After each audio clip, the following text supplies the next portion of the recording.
action.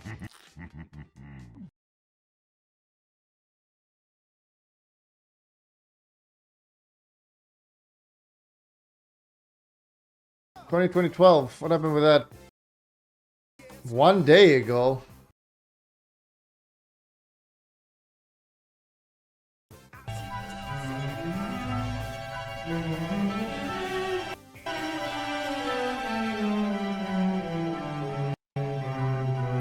The fuck was Kony 2012, man? And his relentless quest is the story of a man, Jason Russell, and his relentless quest to stop Ugandan warlord, Joseph Kony. Right, now I remember. Let's begin with the action start. On March 5th, 2012, a charity called Invisible Children published a high-production video called Kony 2012. It was an awareness campaign seeking to mobilize action to capture or kill Ugandan warlord Joseph Kony. And the goal of the story was to make Kony famous. 30 minutes long, it really tried to pull at your heartstrings. At the end of my life, I want to say that the world we've left behind is one that Gavin can be proud of. A place that doesn't allow Joseph Konys and child soldiers. And little Gavin would have been proud, because it took off like no video on YouTube ever had. We wanted 500,000 views in the whole year of 2012. We got 500,000 views in the first 3 hours. It received 100 million views in the first 6 days, 1.4 million likes. Click that link in the description below. They clicked it so hard the website went down, and their email was so inundated that the service provider assumed it was an attack and temporarily pulled the plug. The Times named it the most viral video ever. It raised the charity over $20 million. People really went fucking bananas for this video and those Ugandan kids. 4 million hashtags. People changed their Facebook profiles, so you knew it was a big deal. A fan-made mobile game. Are you woke about Joseph Kony?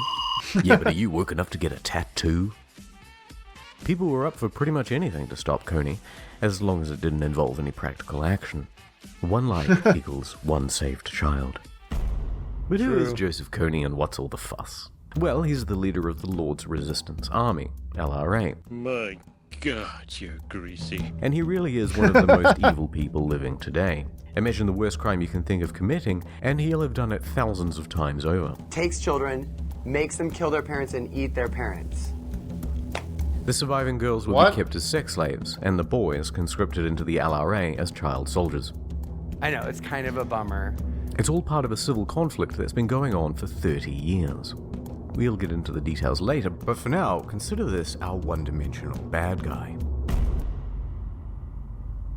And here's our protagonist, Jason Russell, the figurehead of Kony 2012 and Invisible Children. He's a devout Christian, stereotypically Californian. I do consider myself a refined valley dude.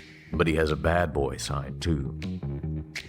Really? So it all starts in 2003 when, as a naive and aspiring filmmaker, he goes to Uganda with 2 friends in search of a story. While driving through a rural village, A car was shot in front of us by a rebel army who was led by a guy named Joseph Kony. they drive to a city for safety and find this. What? But it was a car that had taken the same road earlier in the day, Jace. A guy named Joseph Kony. They drive to a city for safety and find this. Turns out it's part of a nightly routine. Kids live in the villages, but commute to the city to sleep there to avoid being kidnapped in midnight raids by the LRA. Thousands and thousands of kids, without an adult in sight. Jason had found his story. And a cause.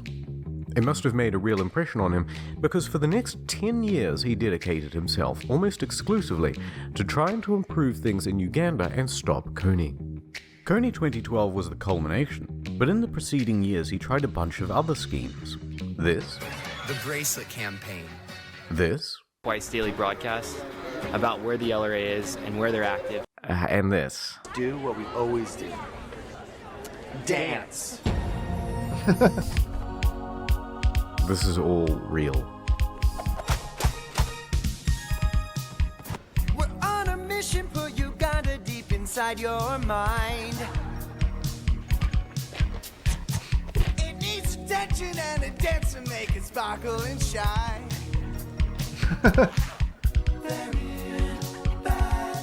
We gotta shake it up and break it up and let the war without a gun.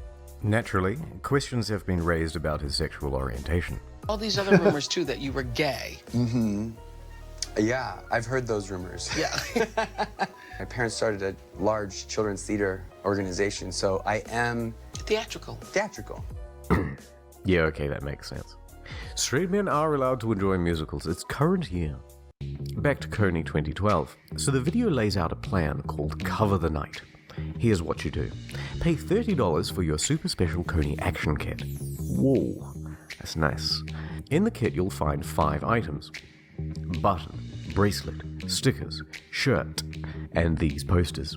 Then, on April 20th, in the dead of night, go out and vandalize your town with awareness. And wake up to hundreds of thousands of posters demanding justice on every corner. It was going to be amazing. Everyone was on board. The countdown to April 20th had begun, and all Jason and co had to do was keep the momentum going and not fuck it up. He fucked it up. This is the new way to move the world to action. But this movie is not without critics. Critics say the film manipulates the facts. Simplifying the story. Oversimplifying a wildly complex issue. The message is too late. Joseph Kony and his forces have been significantly reduced. Pro-war activism. Utterly naive to By next week, this will be a passing fad. These white Westerners sort of getting on a bandwagon, and actually they haven't got a clue what they're talking about. A day or two later, the heady excitement gave way to more down-to-earth analysis. Media commentators started making scathing critiques of the video, and testimony from Uganda wasn't entirely positive either. It's unfortunate that we can have people who are merchandising, but using people's problems. Then it got really serious. Teenage girls started weighing in.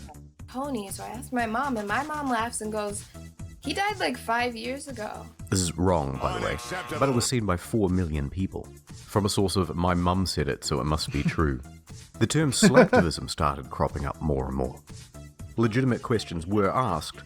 How will the money donated be spent? That Invisible Children would send would have to go to the Ugandan military. Why did you put your son in the film? You know, why would you put your son in the film? You know, why did you put yourself in the film? Those questions about our sincerity. Why are they saying Kony is in Uganda when he's actually in the Central African Republic?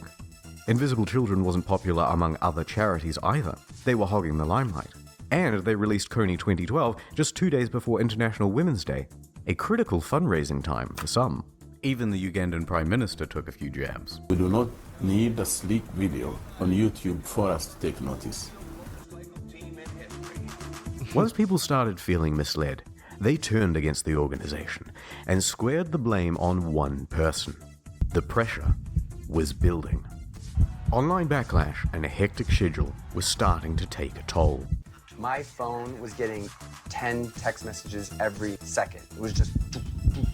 Millions of supporters on one side, millions of critics on the other. On and on and on. Make Kony famous? Well, it made Jason famous too. And the pressure kept increasing. He was flying all over the country to spread his message. Took the red eye to New York, landed at 5 in the morning. Working around the clock. On the Today Show, People Magazine, Reuters. By day 3, I was in LA doing interview after interview after interview. 17 interviews in 48 hours. Wow. So he was sleeping less and becoming more erratic. Not being able to sleep, not being able to stop my racing mind. Criticism from every direction. Then it was like, you're the worst. You're terrible, and Kony's dead. They started saying the whole project was for his ego, or based on greed, and not just criticism, responsibility. How are you going to stop children from being murdered, Jason? You promised a solution, Jason. When are you going to deliver Kony? At the end of that day, my mind was exhausted. To release the pressure, he and his family tried to take a couple of days off by going to Palm Springs. But people recognized him there too, so they hid away in their hotel room with the curtains closed. Jason was starting to crack. Paranoia, delusions of grandeur. He went with his family to see the Lorax, and he thought the film was speaking to him directly. Voices in Jason's head told him that he needed to get to New York in the next 12 hours or Kony would win, whatever that meant. Then, he stripped off all of his clothes and ran out into the street.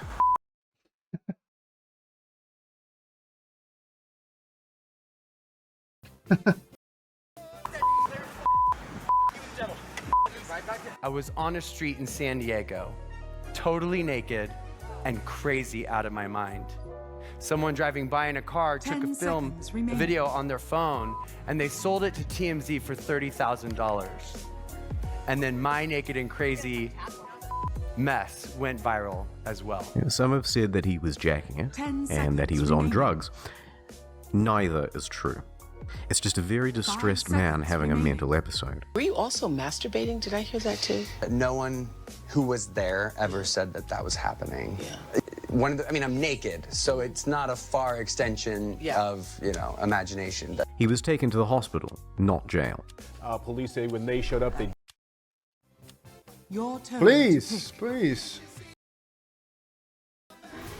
didn't see any of that and was taken to a local medical facility that he was not arrested though. And there he thought the staff were trying to kill him. Just one of those things where I'm like, I don't believe what you're saying. You're trying to kill me.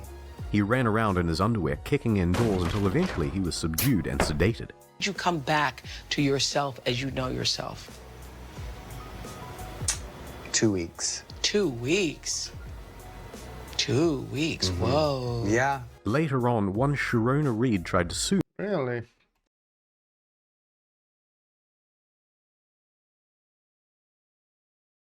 So much misinfo. Subdealer, please elaborate. Which part? Mr. Russell for the trauma of having to see him do naked calisthenics. As far as I can tell, though, that lawsuit went nowhere.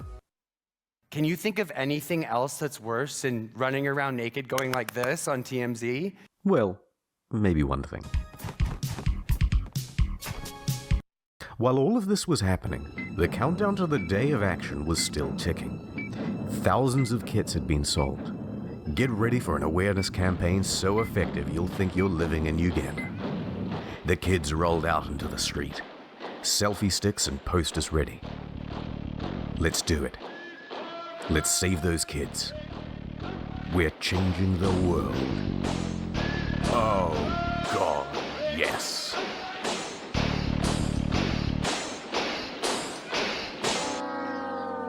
But it wasn't all well intended. Some took it as a chance to vandalize their neighborhood with impunity. The adults were left to clean up the mess. And despite the impression you might get from this fancy montage, the turnout was abysmal.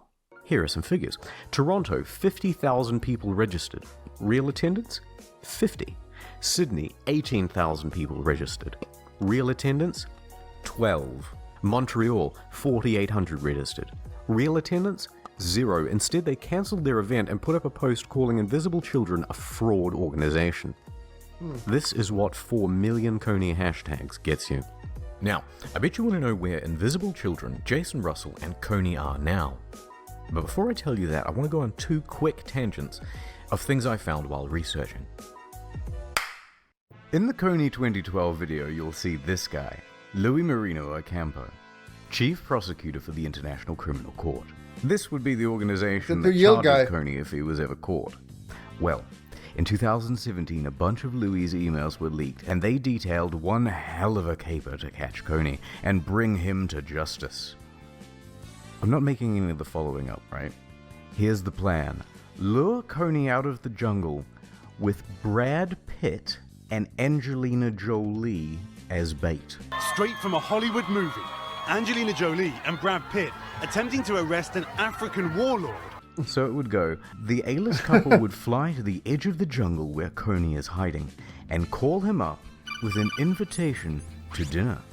Kony, starstruck, would of course say yes. He'd show up, presumably bottle of wine in hand and ready to mingle. Then, imagine his shock. It was a trap all along. Special forces would pop out from behind the salad bar and get their guy. One idea appears to have been for Angelina Jolie to lure him to a private dinner where he would be arrested. It was a foolproof plan, but unfortunately, it was never realized. Once Miss Jolie stopped responding to Louis' weird emails, Ocampo approached George Clooney for use of his spy satellite. The chief prosecutor had also attempted to recruit George Clooney in a plot to fly spy satellites over Libya. Yes, that's correct. George Clooney partnered with a satellite company to spy on al-Bashir of Sudan. Okie doke. Anyway, he responded that the satellite wasn't powerful enough. So then Ocampo moved on to his backup date, Sean Penn, whom he invited to the UN security meeting in South Sudan. What? And there were some people having fun with Kony 2012 as well. Turns out Kony looks a lot like Carl Weathers in the movie Predator. So an idea was formed. Turns out Kony looks a lot like Carl Weathers in the movie Predator. So an idea was formed. Take this screenshot from Predator, post it on Facebook, and say how great he is without mentioning the name. Then wait for some slacktivists to immediately assume it's Joseph Kony. Then you call them racist. It was good for a few minutes of fun. Then they tried it on the official meetup pages. Promptly deleted. And we're back. So get a load of this total car crash, dumpster fire, shitstorm, diaper hurricane, am I right, guys? Well, no. Despite all the mishaps and poor turnout, Kony 2012 was a massive success. The goal was to make an obscure warlord in rural Uganda a household name. And they succeeded. A reach in the hundreds of millions on a budget of about $1.5 million. Any marketing agency would kill for that. In fact, 7 years later, you probably clicked on this video because you have some vague notion of Kony and that video already. Now, let me give you a very brief rundown on where everyone is, then let's get out of here. Invisible Children. Outside of long-term and small-scale projects, they've largely ceased operations. Joseph Kony. He's still out there, but his army is shrinking and splintering. He is effectively in hibernation. And Jason Russell. He's no longer with Invisible Children. He's also been breakdown free since 2012, but he's still doing the activism thing. Look, I've had to gloss over so many details in this video, and there are so many more questions to be answered, but I don't want this video to be an hour long or to take 2 months more to make, so I'm going to round this one off with a Q&A on the second channel. What about that $20 million they raised? Why didn't the US military or the Ugandan military ever just bomb the shit out of Kony? What did Kony have to say about the video? All of these questions, and a ton more, plus any questions you may have of your own. Uganda? No. Giling-giling, giling-giling, igiling nyo ng matunawang taba. Giling-giling, igiling-giling, hayaan yung mata nila ay lumuwa. Giling-giling.